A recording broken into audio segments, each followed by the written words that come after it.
Un altre aspecte que vull que vostès mediten i reflexionen és seguretat i salut. Mire, el que se pot dir avui en dia també, ja no hi ha, fins i tot ja baixant ja de la legalitat o nivells legals i salut, que ja han vist que res de res i que no caiguen neixos paranys que intenten posar-nos i posar-los a vostès, sinó ja en el que se sap des d'un punt de vista ja científic és tan poquet, conforme comentava anteriorment, que el que avui podríem dir que pot arribar a ser segur,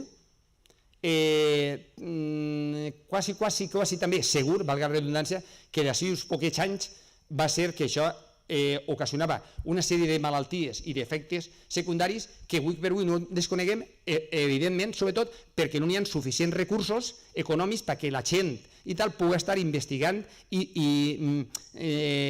indagant si aquests nivells són segurs o no són segurs.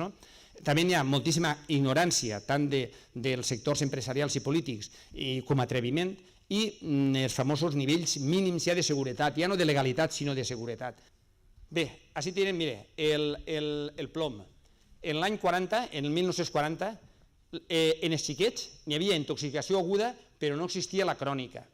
En l'any 70 ja s'ha començat a parlar d'uns nivells pediàtrics, que podríem dir segurs o saludables, de 60 micrograms per decilitre de sang. Però en la dècada dels 80 se va veure que els xiquets que aparentment estaven bé, quan tenien uns nivells determinats de plom en sang, tenien uns coeficients d'intel·ligència més baixos que els que no ho tenien. I això va ser ja que l'any 1990 els nivells pediàtrics saludables s'arribaren a baixar ja a 10 micrograms. I, a més del coeficient d'intel·ligència, tenien alteracions en l'aprenentatge, tant escolar com a nivell domèstic i de tota índole, dèficits del llenguatge, problemes d'atenció, alteracions conductuals, etc. I a partir del 2000 ja se va veure que no existeix cap nivell mínim de seguretat per sota del qual no ocasiona efectes adversos en la salut humana. I n'hi ha diversos contaminants que estan en la mateixa categoria. Les dioxines, perquè després les anomenaré, encara que això és un poc més el tema més trillat i més sabut de les incineradores, jo me centraré en uns altres i tal, són substàncies liposolubles, biopersistents i omnipresents, són cancerígenes, tenen toxicitat reproductora, són neurotòxiques, alteren l'açò hormonal, alteradors o disruptors hormonals, són immunotòxiques, ataquen el sistema immunològic i de defensa de l'organisme. En l'any 1992, la ingesta tolerable, que seria com a segura, era de 10 micrograms per quilo i dia a nivell de les persones. En l'any 98 ja se va disminuir de 10 a entre 1 i 4, i en l'any 2002 se va disminuir ja a menys d'un picogram per quilo dia davant la impossibilitat de la seva total eliminació, perquè és impossible eliminar-los i pràcticament és un altre que no té nivell mínim de seguretat, però és impossible. Hem contaminat tant tots els ecosistemes i tal, que és impossible, però encara continuem emitint-ne més i una de les principals fonts, lògicament, són la incineració. Els promotors de qualsevol tipus d'incineració o de cremar l'enorme volum de fems i de residus de tot tipus, tant tòxics i perillosos com els que no s'anomenen ni tòxics ni perillosos, diuen que és l'única eixida possible a l'eliminació dels residus orgànics i inorgànics, fan desaparèixer els residus, no produeixen contaminació perillosa, però tot això és fals perquè produeixen una contaminació important i de l'energia produïda per la majoria de les incineradores l'eficiència energètica és mínima. La següent, per favor. Bé, també diuen de col·locació de filtres. Sí, efectivament, hi ha filtres i filtres, però el filtre més efectiu, sap quin serien? Un tapó hermètic i tal, que totes les xumeneres i tal les fera fer, i això seria l'únic filtre que ens garantiria un estat de salut i que no anava a tindre repercussions o efectes adversos en la salut de cada una de les persones, però torno a repetir, apareixent lògicament al cap de molts anys i la gent no ho relaciona. Si se relacionara, és a dir, si així ara començarem a cremar residus en la cimentera que vostès tenen així i al cap de 9 mesos, que és el que dura un embaràs, es començaran a néixer xiquets i xiquetes en 2 caps, en 3 cames, en 4 braços, ni epidemiòlegs ni que jo vinguera així ni ningú. Tots a una com a Fuentevejuna, anirien vostès i cremarien la incineradora, perquè tontos la gent no és. Però, torno a repetir, la relació causa-efecte seria molt immediata. I quan aquestes coses no són tan espectaculars i van apareguent poquet a poquet, doncs ahí queden.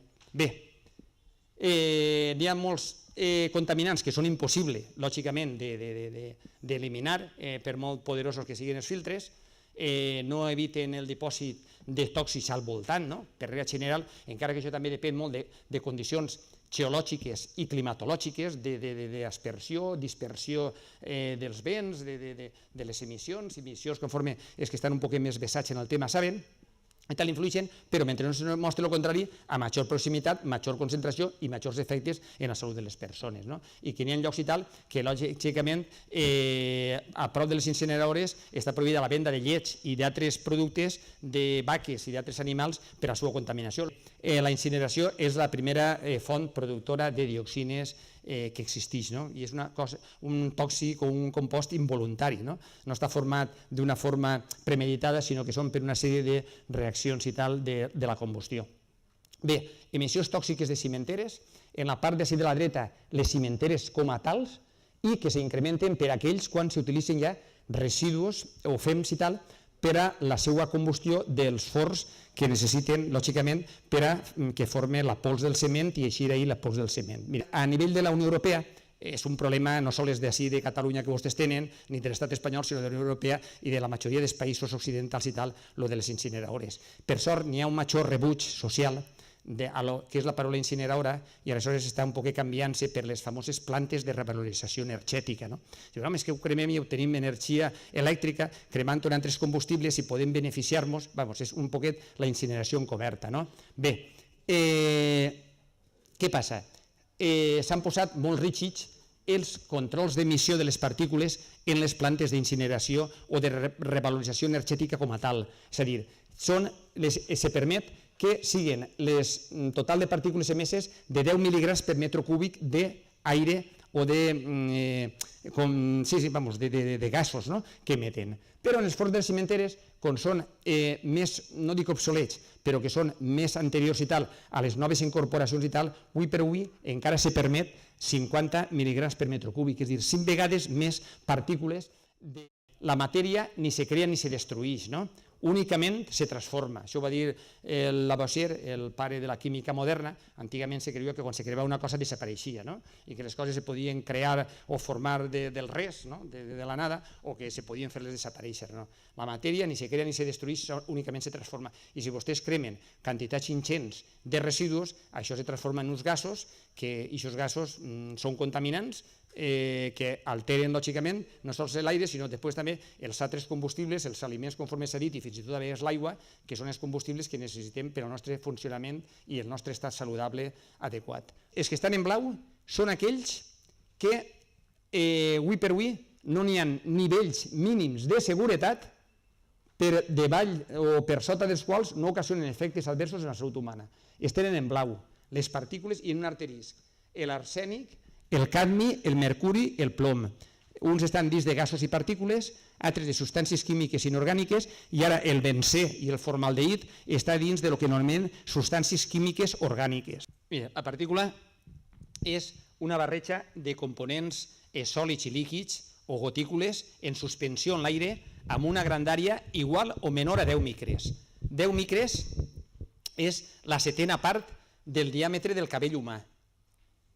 Segons la seva grandària, són grosses entre 2,5 i 10 micres, fines entre 0,1 a 2,5 micres i ultrafines quan són menors de 0,1 micra. Les més grosses estan produïdes de forma natural i les més fines i ultrafines per la combustió tant dels combustibles fòssils com per la